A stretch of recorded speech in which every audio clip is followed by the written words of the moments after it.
Welcome! In front of me I have MIBRO Watch Lite 3 Pro, and I'm gonna show you how to factory reset this watch by using the phone application.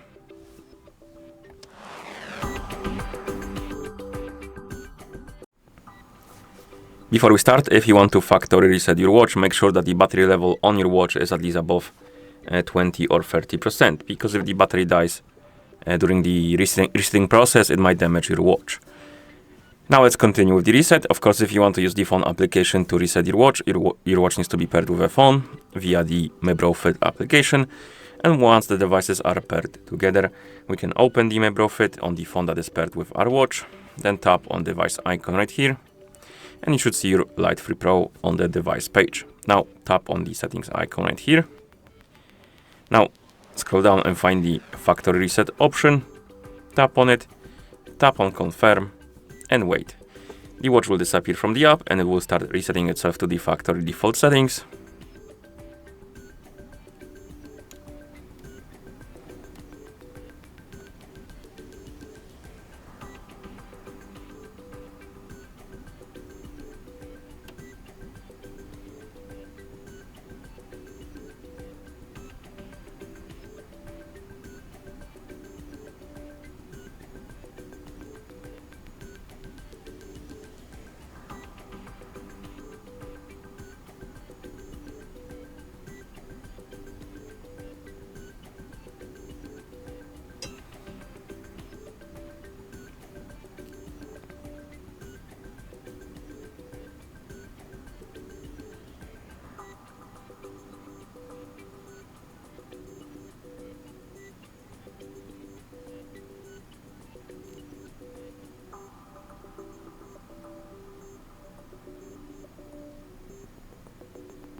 Okay, and it took longer than I expected, but as you can see, after the factory reset is complete, you will see the list of languages on the screen, and that means that the reset is complete. So that's how you factory reset this watch by using the phone application. Thank you for watching. If you found this video helpful, please consider subscribing to our channel and leaving a like on the video.